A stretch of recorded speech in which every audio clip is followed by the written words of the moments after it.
اعوذ باللہ من الشیطان الرجیم بسم اللہ الرحمن الرحیم اللہم صلی علی محمد و علی محمد۔ ناظرین السلام علیکم ورحمۃ اللہ وبرکاتہ۔ امام زمان عجل اللہ تعالیٰ فرجہ شریف ارشاد فرماتے ہیں کہ اے لوگوں، کیسے فتنے میں گر گئے ہو، کیا انہوں نے اپنے دین کو چھوڑ دیا ہے۔ ناظرین اکرام، آپ دیکھ رہے ہیں پروگرام احکام اسلامی اور ہمارے ساتھ موجود ہیں حجت الاسلام والمسلمین علی جناب مولانا مصطفیٰ علی خان ادیب الہندی صاحب قبلہ۔ السلام علیکم آغا۔ علیکم السلام ورحمۃ اللہ۔ آغا، توحید کے سلسلے میں بڑی خوبصورت گفتگو ہو رہی تھی، تو میں چاہتا ہوں کہ آج اس پورے سبجیکٹ کو مکمل کر دیا جائے۔ تو توحید افعالی جو کہتے ہیں اس کے معنی کیا ہیں اور کیسے اس کو سمجھایا جائے گا؟ اعوذ باللہ من الشیطان الرجیم بسم اللہ الرحمن الرحیم الحمدللہ رب العالمین وصلی اللہ علی سیدنا محمد وآلہ الطیبین الطاہرین۔ توحید جیسا کہ بات کی گئی تھی کہ توحید کے تقریباً 3 حصے، یعنی مستقل طور پر 3 حصوں میں توحید کو بانٹا جاتا ہے، ورنہ توحید کی بہت سے اقسام ہیں جی، اور سب پر ایمان رکھنا ضروری ہے توحید کے صحیح معنی کو سمجھنے اور اس پر ایمان رکھنے کے معنی کے لحاظ سے۔ لہٰذا لیکن اس میں جو بڑی بحثیں ہیں ان میں سے ایک توحید ذاتی ہے جس کی بحث گزر چکی ذات خدا کے سلسلے سے، دوسری توحید صفاتی ہے یعنی خداوند عالم کی صفات کی توحید کے سلسلے سے، اور تیسری چیز ہے توحید افعالی۔ توحید افعالی کا مراد فعل، یعنی خداوند عالم اپنے فعل میں یکتا ہے، یگانہ ہے، کسی کا شریک نہیں ہے، یعنی کوئی اس کے فعل کا شریک نہیں ہے۔ البتہ یہاں پر کچھ چیزوں کو بیان کرنا ضروری ہے تاکہ ہمارے جوان صحیح سے متوجہ ہو جائیں۔ توحید افعالی کا مطلب یہ ہوا کہ تمام افعال جو اس دنیا میں ہوتے ہیں، حتیٰ جو موجودات سے ہوتے ہیں، اس کا بھی کرنے والا مطلقاً خدا ہے۔ مطلقاً خدا یعنی اصل میں خدا ہی کرنے والا ہے، لیکن موجودات سے جو افعال انجام پذیر ہوتے ہیں وہ خدا کے طول میں ہوتے ہیں، یعنی خداوند عالم کی عطا کردہ قدرت سے یہ کام انجام دیا جاتا ہے۔ اب یہاں پر جو دیگر مکاتب فکر ہیں ان میں اختلاف ہے، اور امامیہ کا بھی ان دونوں سے اختلاف ہے۔ اس میں جو ایک مکتب فکر ہے جس کو اشاعرہ کہتے ہیں، اشاعرہ وہ مکتب فکر ہے جو جبر کا قائل ہے جی، اور امامیہ جبر کا قائل نہیں ہے۔ وہ کہتے ہیں کہ سارے افعال دنیا میں جو بھی ہوتے ہیں مخلوقات سے، حتی مخلوقات سے، وہ سب خدا کا عمل ہے، لہٰذا کسی مخلوق کے اوپر کسی فعل کی نسبت نہیں دی جا سکتی۔ اس کے بالکل مقابلے میں معتزلہ ہیں جو ان کے مقابلے میں ہے، اور ان کا کہنا یہ ہے کہ خداوند عالم قادر مطلق ہے اور تمام افعال کا مالک ہے، لیکن انسان مختار ہے اور انسان اپنے فعل کا لیے خود ذمہ دار ہے، اس کی نسبت خدا کی طرف نہیں دی جا سکتی۔ اس دونوں نظریے کے بالکل مقابلے میں یہ کہہ سکتے ہیں کہ بیچ کا نظریہ جو ہے، ان دونوں نظریوں کے بیچ کا نظریہ جو ہے وہ امامیہ کا نظریہ ہے جی، کہ خداوند عالم قادر مطلق ہے اور اپنے افعال میں کسی کا محتاج نہیں ہے، اور ساتھ ہی ساتھ انسان مختار ہے، اپنے افعال کو خود سے انجام دیتا ہے، لیکن خدا کے طول میں ان فعل کو انجام دیتا ہے، یعنی اصل قدرت خدا کی عطا کردہ ہے، اور یہ جو وہ انجام دیتا ہے یہ اپنی رضا سے، اپنی مرضی سے انجام دیتا ہے۔ لہٰذا اس کے سلسلے میں وہ جو بحث ہے کہ جزا اور سزا کی، وہ انسان ہی کے لیے کی جائے گی، لیکن چونکہ اس کو ہر آن خداوند عالم کی اجازت کی ضرورت ہے، لطف کی ضرورت ہے تاکہ وہ فعل انجام دے سکے، لہٰذا ہم خدا کی طرف بھی اس فعل کی نسبت دیتے، یعنی یہ طاقت جو اس انسان کے پاس ہے یہ خدا کی عطا کردہ ہے۔ اس میں جبر کا کوئی مسئلہ نہیں ہے اور اختیار کامل بھی نہیں ہے، یعنی اختیار ہے اس کے پاس لیکن عمل کے حد تک۔ طاقت کے کون عطا کرے گا؟ خداوند عالم عطا کرے گا۔ اگر میں چاہوں گا اس میں وہ واقعہ جو ایک شخص مولا کائنات کے پاس آیا، اس نے اس قرآن کی اس آیت کا مفہوم پوچھا کہ خدا نے انسان کو مجبور بھی پیدا کیا اور خود مختار بھی پیدا کیا، تو وہ ذرا بتا دیں تاکہ اس سے بات اور واضح ہو جائے۔ بالکل، امیر المومنین علیہ السلام سے جب یہ سوال پوچھا گیا کہ انسان مختار کتنا ہے اور آزاد یعنی مجبور کتنا ہے، تو امیر المومنین علیہ السلام نے ایک مثال کے ذریعے سے اس معاملے کو ہمیشہ کے لیے حل کر دیا کہ امام نے اس سے فرمایا کہ اپنے ایک پیر کو اٹھاؤ۔ جی، ایک انسان اگر کھڑا ہو اور اس سے کہا جائے اپنے پیر کو اٹھاؤ تو اس نے اپنا ایک پیر اٹھا لیا۔ امام نے کہا آپ اسی حال میں اپنے دوسرے پیر کو بھی اٹھا لو، تو اس نے کہا کہ یہ کام ممکن نہیں ہے، میں گر پڑوں گا۔ تو امام نے فرمایا بس اسی طرح سمجھ لو، تم ایک پیر کے اٹھانے کی حد تک مختار ہو اور آزاد ہو، لیکن دونوں پیر اٹھانے کی حد تک مجبور ہو۔ لہٰذا ایک حد تک تم آزاد ہو، مختار ہو، اور ایک حد وہ ہے جہاں پر خداوند عالم نے تمہیں مجبور کر رکھا ہے۔ اب اس کی بہت سی مثالیں ہیں۔ مثال کے طور کے اوپر یہ بچہ جو اس دنیا میں آنے والا ہے، یہ لڑکا ہوگا کہ لڑکی ہوگا، کب پیدا ہوگا، کہاں پیدا ہوگا، یہ تمام چیزیں جو ہیں یہ انسان کے اختیار میں نہیں ہیں، اس کو خداوند عالم نے اپنے اختیار میں رکھا ہے۔ کون کس کے ہاں پیدا ہوگا یہ خداوند عالم کے اختیار میں ہے، انسانوں کے اختیار میں نہیں ہے۔ بارش کب ہوگی، آندھیاں کب آئیں گی، طوفان کب آئیں گے، زلزلے کب آئیں گے، تمام وہ چیزیں جو تکوینیات میں ہیں اس میں انسان کا کوئی دخل نہیں ہے، مگر یہ کہ خداوند عالم کسی خاص بندے کو عنایت کر دے کہ وہ ایک الگ بالکل موضوع ہے اور بحث ہے۔ لیکن باقی بہت سی چیزوں میں انسان نماز پڑھنا چاہتا ہے، پڑھے، نہیں پڑھنا چاہتا ہے نہ پڑھے، اختیار ہے اس کو۔ اب آپ یہ نہیں کہہ سکتے چونکہ اس نے نماز نہیں پڑھی تو گویا اللہ نے اس کو نماز پڑھنے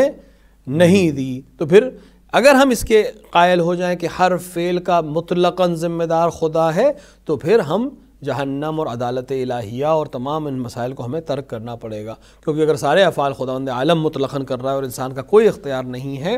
تو پھر جہنم کس بات کی اور جنت کس بات کی؟ کیونکہ جب عمل ہی میں نے نہیں کیا تو مجھے کس چیز کا انعام دیا جائے، اور جب میں نے کوئی عمل کیا ہی نہیں اور کوئی گناہ کیا ہی نہیں، میں نے نہیں کیا ہے، خدا نے سب کیا ہے، تو پھر کس بات کی مجھے سزا دی جا رہی ہے؟ یہ فکر جو لائی گئی اسلام میں بعد شہادت رسول اکرم، یہ بعض جو گناہ کیے امت نے اور بعض جو مسائل کو خراب کیا اور سیاسی مسائل کو خراب کیا اور اس کا جواب دہی ان کے پاس نہیں تھی، تو اس کے لیے اس فکر کو عوام کے درمیان رائج کیا تاکہ اپنے افعال کو خدا کی طرف نسبت دے کے اپنی سیاسی فساد کو وہ سجا سکیں اور اپنے اعمال کو صحیح دکھا سکیں۔ لہٰذا ہمیں اس سے ہوشیار رہنے کی ضرورت ہے، اور الامر بین الامرین کے لحاظ سے عمل کرتے ہوئے سمجھنا چاہیے کہ خدا قادر مطلق ہے، خدا اپنے افعال میں کسی کا محتاج نہیں ہے، لیکن اس نے انسان کو بھی اختیار دیا ہے۔ اگر اسی سے ملتا جلتا ایک سوال ایک صاحب نے کیا، انہوں نے بالکل ڈکلیریشن دیا ہے کہ میں خدا کو نہیں مانتا، یعنی میں کافر ہوں، اور یہ آپ کے یہاں کہا جاتا ہے کہ خدا شہرک سے قریب ہے، تو کیا جو گندگی لوگ اور ہر جگہ موجود ہے، تو جو کیا گندگی نظر آتی ہے خدا اس میں بھی ہے، تو اس کو کس طرح سے آپ واضح کریں گے؟ بے شک اگر یہ مسلک میں نہیں ہے یا کسی مذہب کو نہیں مانتے ہیں اور تو ہم خدا سے صرف یہ دعا ہی کر سکتے ہیں کہ خدا ان کی ہدایت کرے، اور یہ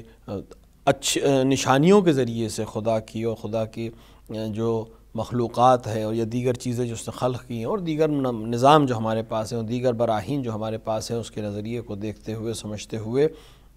خداوند عالم کے وجود کی طرف کم سے کم واپس لوٹ کے آئیں، یا اگر کبھی سے کبھی بھی نہیں مانتے تھے تو کم سے کم اس کی طرف ہدایت ہو جائے۔ الہی آمین۔ کسی چیز میں تمہاری شہرک سے قریب ہوں، اس کا یہ مطلب نہیں کہ میرے اندر ہے، جی، یہ حلول کے قائل ہم کبھی نہیں تھے۔ ہو سکتا ہے بہت سے مسلک قائل ہوں، لیکن ہم کبھی قائل نہیں تھے، کیونکہ جیسے ہی آپ حلول کی بات کریں گے، کسی چیز کے اندر ہونے کی بات کریں گے، کسی چیز میں ہونے کی بات کریں گے، ویسے ہی محدودیت آ جائے گی اور ویسے ہی وہ محدود ہو جائے گا، اور محدود ہونا خدا کے شان کے خلاف ہے۔ لہٰذا یہ جو کہا جاتا ہے کہ ہر جگہ ہے، ہر جگہ یعنی اس کا ہر جگہ احاطہ ہے، کوئی جگہ ایسی نہیں ہے جو اس کے قبضہ قدرت سے یا اس کی نظر سے باہر ہو۔ اصل میں ہر چیز اس کے علم میں، ہر چیز اس کے علم میں ہے، ہر چیز اس کو دکھائی دے رہی ہے، جو 7 پردوں کے در اندر ہے وہ بھی اس کو دیکھ سکتا ہے، جو بہت ایسی چیزوں سے بات کی جا رہی ہے کوئی نہیں سن سکتا ہے، اس آواز کو بھی وہ سن سکتا ہے۔ اسی طرح مثال کے طور کے اوپر قدرت، حکومت کہاں تک اس کی ہے، کیا کر سکتا ہے، ہر جگہ تک اس کی حکومت ہے۔ یہ جو ہم کہتے ہیں تمہاری شہرک سے تم سے زیادہ قریب ہے، یعنی تم اس کو اگر محسوس کرنا چاہو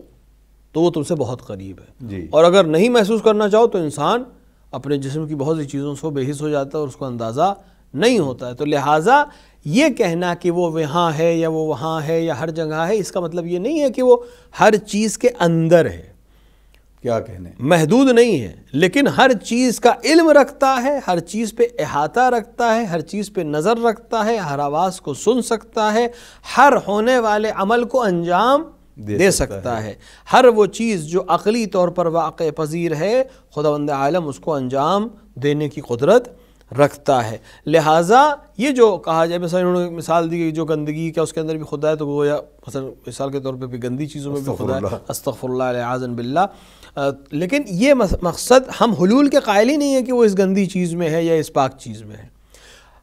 ہونے کا مطلب ہر جگہ ہونے کا مقصد وہی ہے کہ ہر چیز کے اوپر احاطہ کیے ہوئے، ہر چیز کے اوپر اس کی نظر ہے۔ مثال کے طور پر کوئی حکومت ہے،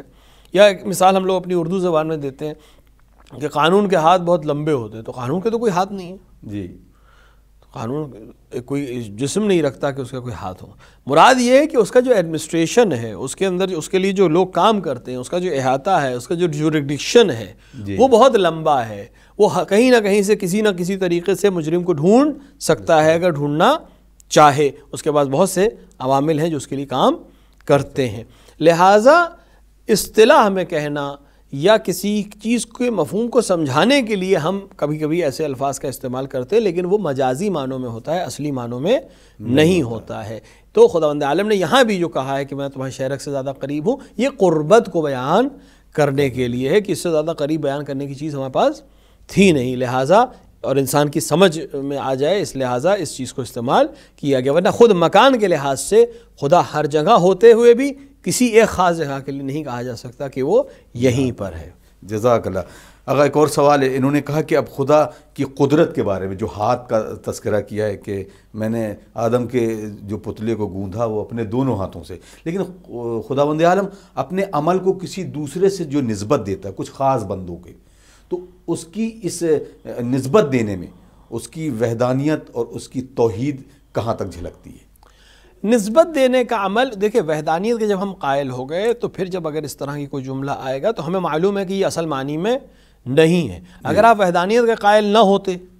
تو آپ کے لیے مسئلہ ہوتا، لیکن جب آپ نے پہلے دن طے کر لیا ہے کہ خداوند عالم یکتا ہے، جسم نہیں رکھتا، تو اگر کوئی ایسا جملہ آئے گا جس میں جسمانیت جھلک رہی ہو یا جس میں شراکت جھلک رہی ہو، تو ہمیں معلوم ہو جانا چاہیے کہ یہ جملہ جو ہے اس کے اندر حتماً کوئی نہ کوئی تعویل موجود ہے، کوئی اس کا دوسری معنی بھی موجود ہے۔ لہٰذا خداوند عالم نے اگر کسی عمل کو اپنی طرف نسبت دیتا ہے تو اس کی کئی وجہ ہو سکتی ہے۔ ایک یا مثال کے طور پر اس کے حکم سے وہ عمل ہو رہا ہے، جی، لہٰذا وہ کہہ رہا ہے میرا عمل ہے۔ مثال کے طور پر ایک آدمی نے کسی شخص سے کہا کہ تم اسے قتل کر دو،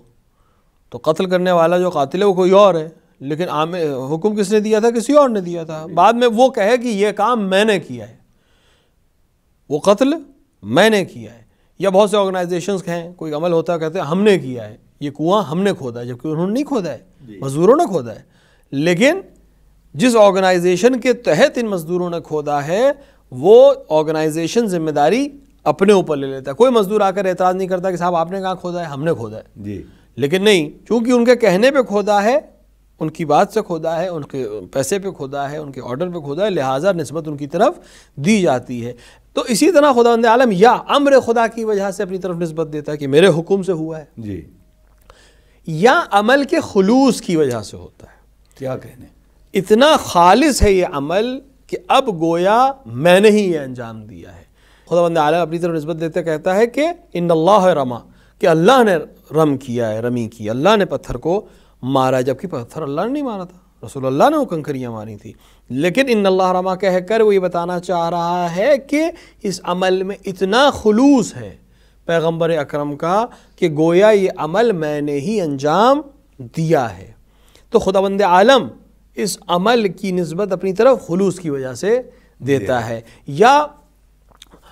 جہاں پر کفالت رسول اکرم کی صلی اللہ علیہ وآلہ کی بات ہوئی کہ ہم نے تمہارے لیے کفالت کی، جبکہ کفالت اللہ نے نہیں کی ظاہری طور پر، جناب ابو طالب نے کی ہے، لیکن جناب ابو طالب نے اس طرح سے کفالت کی ہے کہ خداوند عالم اس کفالت کو اپنی طرف نسبت دے رہا ہے۔ یا ہم نے تمہیں مضبوط کیا، جبکہ یہ مال خدیجہ سلام اللہ علیہ کی وجہ سے ظاہری طور پر پیغمبر مضبوط ہوئے دنیا کے ظاہری مال و اسباب میں، لیکن خداوند عالم کہتا ہے ہم نے تمہیں مضبوط کیا۔ تو ایک تو وہی توحید افعالی والی بحث آ جائے گی کہ بالآخر وہ فعل جو ہے وہ خدا کی طرف پلٹتا ہے، اور ساتھ ہی ساتھ خلوص اس کرنے والے کا، اس نے صرف اللہ کے لیے اس عمل کو انجام دیا تھا، تو ظاہری طور پر اللہ ایک سند دے رہا ہے کہ یہ عمل ہم نے تم سے قبول کر لیا، اب یہ گویا میرا ہی عمل ہے، لہٰذا اپنی طرف نسبت دیتا ہے۔ ایک صاحب نے بڑا اچھا سوال کیا ہے، السلام علیکم۔ وعلیکم السلام۔ کہ میں نے مولا کائنات علیہ الصلوۃ والسلام کی حدیث میں سے سنا ہے کہ میں نے یہ جب پوری دنیا جب کائنات خلق کی جا رہی تھی تو میں نے اپنی نگاہوں سے خلقت کو دیکھا ہے. تو اس کو بھی کس نظریے سے توحید سے ریلیٹ کر کے دیکھیں گے؟ کیونکہ بہت سے افراد جو ایسے ہیں کہ وہ مولا کائنات کو ہی خدا اور اللہ تسلیم کرنے لگے. نہیں، امیر المومنین کا یہ جملہ، یہ اس سے بھی زیادہ شدید جملے جو موجود ہیں امیر المومنین کی عظمت کو بیان کرنے کے لیے، جہاں آپ خود فرماتے ہیں کہ میں نے خلق کیا ہے اور میں نے بنایا ہے اور میں نے کیا ہے، یہ وہ چیزیں ہیں جو خداوند عالم کی توحید سے بالکل منافی نہیں ہیں. کیونکہ اگر امیر المومنین علیہ الصلوۃ والسلام یہ فرماتے کہ میں نے کیا اور میں ہی خدا ہوں، جی، تو یہ شرک ہوتا ہے یا کوئی جملہ ہوتا ہے، یا اس آدمی کی بات ہم مانتے ہیں جو امیر المومنین کو اس طرح سے نسبت دے رہا ہے. لیکن خداوند عالم کی قدرت سے اور اجازت سے اگر کوئی عمل انجام دیا جا رہا ہے تو بالآخر وہ انجام دینے والا اصل میں خداوند عالم ہی ہے، اور کسی اور نے اگر کوئی چیز انجام دی ہے تو وہ خداوند عالم کی عطا کردہ طاقت سے یا عطا کردہ اجازت کے ذریعے سے انجام دیا ہے. لہٰذا اس میں کوئی منافات نہیں ہے. مثال کے طور پر اسی دنیا میں بہت سے عمل ایسے ہیں جو ہم انجام دیتے ہیں جس کا تعلق تخلیق سے، ماں باپ کے مباشرت کے نتیجے میں، ازدواج کے نتیجے میں اولاد دنیا میں آتی ہے. جی، جبکہ خداوند عالم کہتا ہے کہ میں خالق ہوں، تو خلق خداوند عالم کرتا ہے، لیکن تخلیق کا وسیلہ اس نے ان ذوات کو بنایا ہے جو ماں اور باپ کے عنوان سے دنیا میں جانے اور پہچانے جاتے ہیں. تو لہٰذا ان کا ہونا تو یہ نہیں کہہ سکتے کہ ہم خالق ہیں. نہیں، خالق نہیں ہے، خالق خداوند عالم ہے. اسی نے علتوں کو اب اصل شکل دی ہے. اسی لیے فلاسفہ جو اب خدا کی طرف نسبت دیتے ہیں ہر عمل کی، وہ یہی کہتے ہیں کہ چونکہ ہر چیز کو علت چاہیے ہوتی ہے اور تمام علتوں کی علت ذات خداوند عالم ہے، لہٰذا ہم ہر عمل کی نسبت خداوند عالم کی طرف دے دیتے ہیں. اور امیر المومنین کی ان جملوں کا استعمال خدا کی توحید سے بالکل منافات نہیں رکھتا، یہ بلکہ مقام امیر المومنین علیہ الصلوۃ والسلام کو سامنے لاتا ہے. اور اس کے بعد میں انسانوں کو یہ سوچنا چاہیے کہ جس کی مخلوق اس طرح سے قادر ہے اور اس طرح کے عمل انجام دے سکتی ہے، اس کو خلق کرنے والا کس طرح کا قادر مطلق ہوگا کہ جس نے علی کو خلق کیا. جس نے علی کو خلق کیا وہ خود کتنا اعلیٰ ہوگا. اور امیر المومنین علیہ الصلوۃ والسلام کی عبادت اور امیر المومنین علیہ الصلوۃ والسلام کا بارگاہ الہیہ میں سجدہ ریز ہونا اس بات کی علامت ہے کہ تمام ان چیزوں کا اعتراف اور تمام ان چیزوں کی قدرت رکھنے کے باوجود امیر المومنین اپنے آپ کو مخلوق سمجھتے ہیں اور جانتے ہیں اور اسی کا اعتراف کرتے ہیں، اور خداوند عالم کو اپنا خالق مانتے ہوئے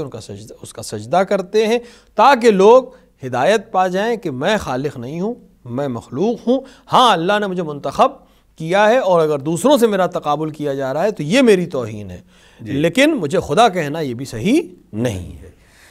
اگر ایک اور صاحب نے سوال کیا، یہ پوچھتے ہیں کہ جب قرآن میں خود سورہ الحمد میں ایاک نعبد و ایاک نستعین ہے،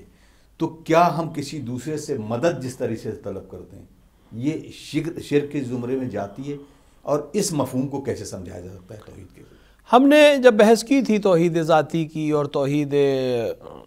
صفاتی کی، اور اسی کے ساتھ ساتھ یہ توحید افعالی کی جو بحث آج چل رہی ہے، اس سے بالکل بات واضح ہو جاتی ہے. جو ہم ایاک نعبد و ایاک نستعین کہتے ہیں، یہ اپنی مجبوری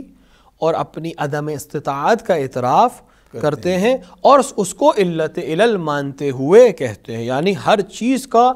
اختیار تیرے ہاتھ میں، لہذا تیرے علاوہ کوئی اس لائق نہیں کہ اس سے مدد مانگی جائے، کوئی اس لائق نہیں ہے کہ اس سے استعانت طلب کی جائے. تجھے قادر مطلق مانتے ہوئے، خدا مانتے ہوئے. کسی دوسرے سے جب ہم کوئی مدد مانگتے ہیں تو اس کو خدا نہیں مانتے. ہم جب کہ اپنا ہاتھ بڑھاتے ہیں کہ ہمارا ہاتھ پکڑ کے کوئی ہمیں اٹھا لے تو اس کو خدا جان کے نہیں مانتے ہیں، بس کہ ایک انسان ہے جو ہمارے جیسا ہے، ہمارے اٹھنے میں ہماری مدد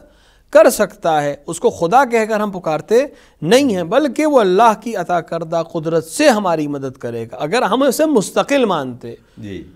کہ یہ الگ ہے، اس کو خدا کی طرف سے کسی چیز کی ضرورت نہیں ہے، اس کو طاقت کی ضرورت نہیں ہے، یہ خود اپنے آپ میں قادر مطلق ہے، تو یہ جملہ شرک کا جملہ ہوتا. لیکن ہم جب کسی سے مدد مانگتے ہیں تو یہ سوچ کر نہیں مدد مانگتے کہ یہ مستقل ہے، بلکہ یہ اس اعتقاد کے ساتھ مانگتے ہیں کہ جو بھی مدد کرنے والا ہے اصل اس کو طاقت اور اصل علت خداوند عالم نے عطا کی ہے، اور اس عطا کردہ نعمت اور طاقت کے ذریعے وہ ہماری مدد کرتا ہے، لہٰذا اس میں کوئی حرج نہیں ہے. سبحان اللہ، سبحان اللہ. آغا واقعی یہ خوبصورت گفتگو، اور ابھی بھی بہت سارے سوال ہیں جو توحید کے سلسلے سے لوگوں نے کیے ہیں، انشاءاللہ اگلے ایپیسوڈ میں اس کو ڈسکس کرتے ہیں۔ ناظرین، آپ دیکھ رہے ہیں پروگرام احکام اسلامی، اور الحمدللہ ہمارا یہ سفر جاری ہے۔ دیے گئے نمبر پر اپنے سوالات یوں ہی بھیجتے رہیے، آپ کا سوالوں کا سلسلہ جاری ہے، اور ہم کوشش کریں گے کہ ان سوالوں کے ساتھ ساتھ کچھ خاص اور مثبت پہلو جو ہماری زندگی سے جڑے ہیں وہ آپ تک پہنچائے جا سکیں۔